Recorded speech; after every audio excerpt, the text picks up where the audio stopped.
Picture this. You've spent your entire life behind convent walls, your world measured in prayers and silence, your body draped in modest robes that shield you from the gaze of men. Your days follow the rhythm of bells calling you to worship, your nights filled with whispered devotions to a God you've never doubted.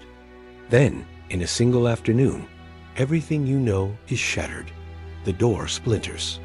Foreign voices echo through sacred halls. Rough hands seize you by the arms, and suddenly your veil, the very symbol of your devotion, is ripped away like it means nothing.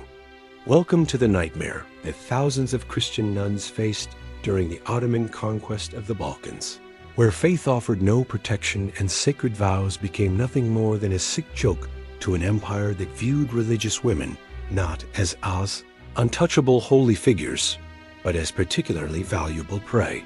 What happened to these women wasn't just war, it was systematic spiritual annihilation, wrapped in the cold efficiency of imperial policy. And the details are far more disturbing than you'd find in any sanitized history textbook.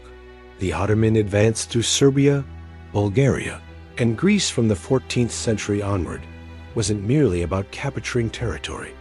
It was about erasing the cultural DNA of conquered lands. And monasteries sat at the very heart of that identity. While armies clashed on battlefields, a quieter war raged in the shadows, targeting the institutions that held communities together. Christian convents became strategic targets, marked on campaign maps like military fortifications.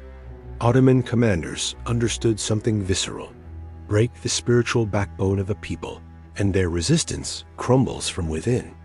Nuns weren't collateral damage in this calculation. They were the point. These women represented defiance incarnate, their very existence a daily rejection of Islamic rule, their chastity a symbolic fortress that needed to be breached. Monastic records that survived the purges describe scenes of calculated horror. Church doors kicked in during evening prayers, altars desecrated with deliberate mockery, and entire communities of religious women dragged from their cells while their prayers still hung in the air. This wasn't the chaos of battle. This was policy, executed with the methodical precision of bureaucrats checking boxes on a conquest checklist. The transportation phase revealed the true scope of Ottoman efficiency in human trafficking. Young nuns, some barely in their 20s, were shackled alongside other captives and marched along established slave routes that crisscrossed the empire like veins, feeding a monstrous heart. Age provided no sanctuary. Elderly nuns were killed outright or left to die, deemed too old to be useful, while the young faced a fate that many would later describe as worse than death. The Ottoman spoils system operated on cold mathematics. Religious women from destroyed convents represented high-value commodities in a market that prized purity and obedience. In regions like Wallachia and Thessaly, entire monastic communities simply vanished from historical record after Ottoman occupation, leaving behind nothing but empty buildings and unanswered prayers. Where did they go? Into the gaping maw of an empire that consumed identities as efficiently as it consumed territories. Those who resisted during these forced marches faced immediate brutality, stripped naked as punishment, beaten until compliance replaced defiance, or simply executed as examples to terrify the others into submission. The survivors were the ones who learned to move in silence, their former lives as brides of Christ reduced to a memory they weren't allowed to speak aloud. For the captured nun, the psychological torture began before any physical violation. Imagine living your entire adult life in an environment designed around modesty, prayer, and separation from worldly concerns, then being thrust into the hands of soldiers who viewed your sacred garments as amusing obstacles. The moment Ottoman raiders breached the convent walls, everything that defined her existence inverted. The crucifix she wore became a target for mockery, torn from her neck and trampled underfoot while she watched. The habit that covered her hair was ripped away, her modesty violated before anything else happened to her body. The prayers she tried to whisper were drowned out by foreign words she couldn't understand, shouted in her face by men whose very presence would have been forbidden in her former world. This initial shock, the shattering of every boundary that structured her reality, was itself a form of torture, a psychological demolition that preceded whatever physical horrors would follow. Some nuns were kept in makeshift prisons during the march to urban centers, crammed into cells with other captives, forced to witness the fate of those who resisted too loudly. Others were displayed in village squares as the Ottoman forces moved through newly conquered territories, a living demonstration of the empire's power to defile what Christians held most sacred.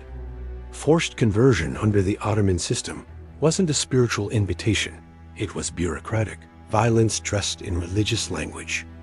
And for Christian nuns, whose entire identities revolved around their faith, it represented something worse than death, the complete annihilation of self.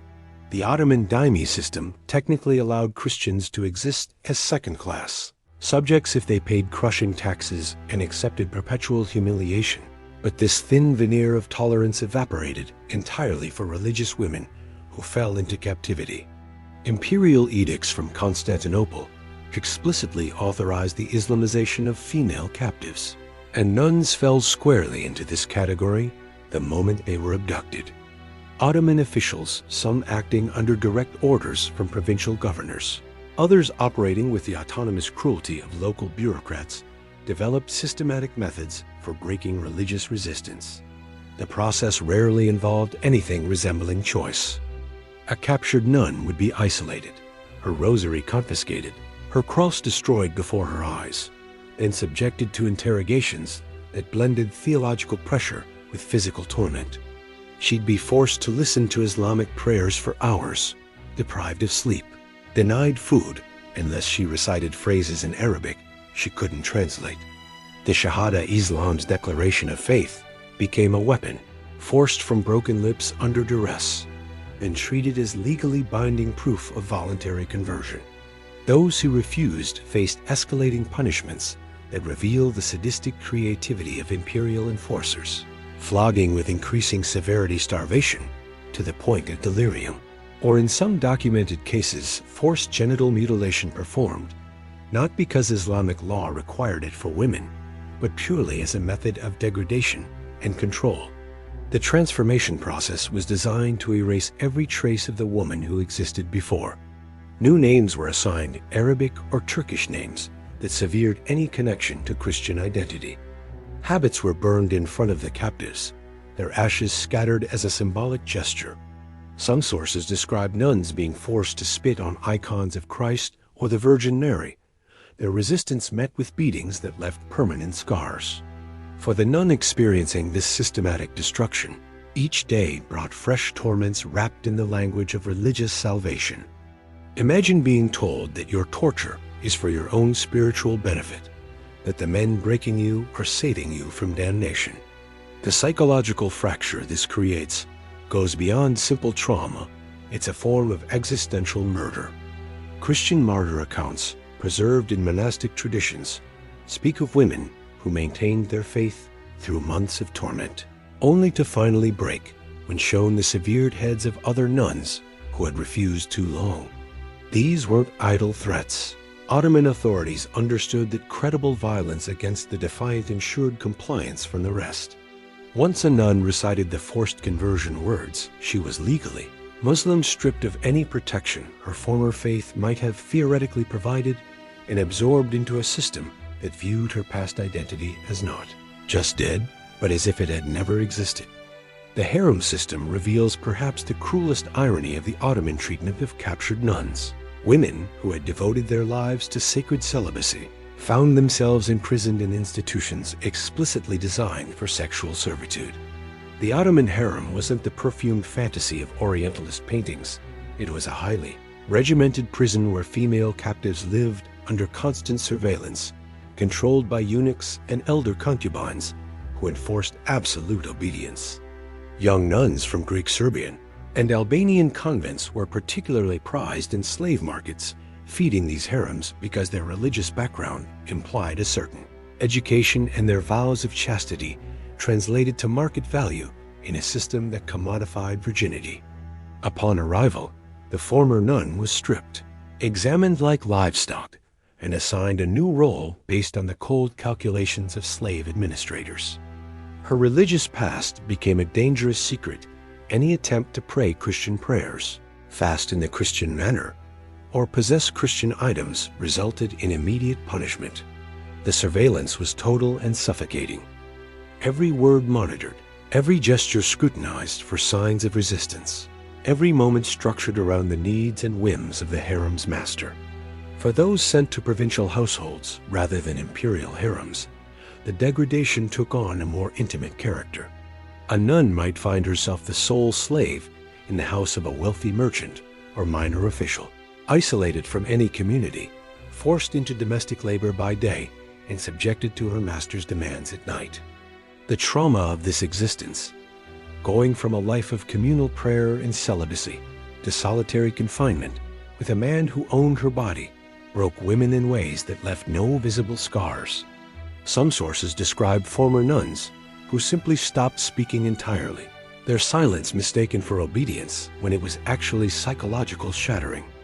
Ottoman records occasionally mention female slaves who went mad, cryptic entries that likely describe women whose minds couldn't process the complete inversion of their reality. The slave markets themselves operated with bureaucratic efficiency that would be almost impressive if it weren't so horrifying. Captives were cataloged, priced, and sold with the same administrative precision used for any other imperial commodity. Market inspectors examined nuns' teeth, checked their bodies for disease or disability, and recorded their details in registers with entries like rum girl, educated, virgin, resistant, clinical language that reduced human beings to inventory. Buyers ranged from military officers seeking domestic servants to wealthy merchants looking for concubines, and the transaction was final and absolute. Once sold, the former nun had no legal recourse, no appeal to any authority. She simply ceased to exist as anything other than her master's property. This is what the Ottoman conquest meant for thousands of Christian women who had believed their sacred vows would protect them, who had trusted that surely even in war, even in conquest, some boundaries would hold.